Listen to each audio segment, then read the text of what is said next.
Attorney Baligod, kayo po yung una naming tatanungin dahil magkakaroon po ng pagbabago lang dahil nawala nga po yung at hindi dumating yung mga principal pong mga kasama ninyong respondents para sa umagang ito.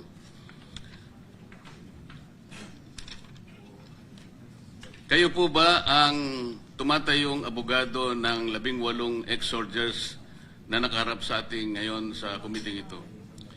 Opo, Ginoong Senator Marcoleta, at maaari rin po ninyong tanungin ang bawat isa sa kanila kung kinukumpirma nila ang aking admission that I am standing as their lawyer.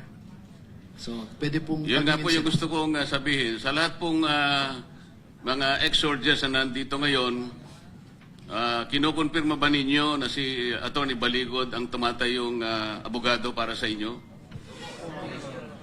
Salamat po. Yes, ma'am. Mr. Chair, may isusumbong lang po. Maraming nagte-text na sinusubaybayan ang ating hearing ngayon at ang nirereklamo ay hindi lumalabas sa Senate website, pinagbawalan daw. At yung iba naman sa ibang plataforma ng media, pinapatay ang coverage, putol-putol at choppy.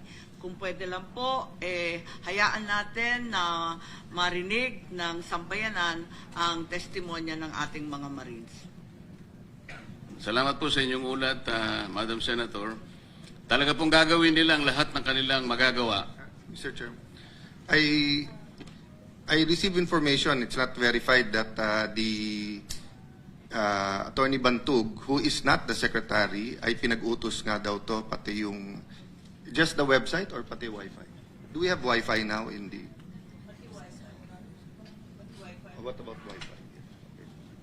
Yeah, so, again, no, kung sino in charge nung website, put it on. If not, kasama din po kayo sa nag-i-interrupt, nag-disturb nung proceeding, because in the digital age, pag ang coverage ng hearing, you interfere with that, you know, that is part of stopping the public from knowing what is happening here. No? So, again, ayoko kayong maipit, pero hindi naman siguro kayo maipit by putting on live kung ano nangyayari dito. That's a matter of record.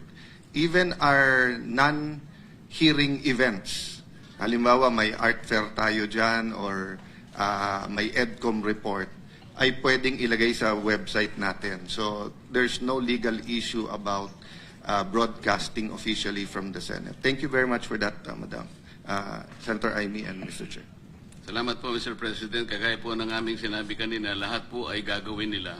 Huwag lamang pong matuloy ang hearing na ito, lalong-lalo na po para marinig po ang sasabihin ng bawat isang ex-soldier na nandito ngayon.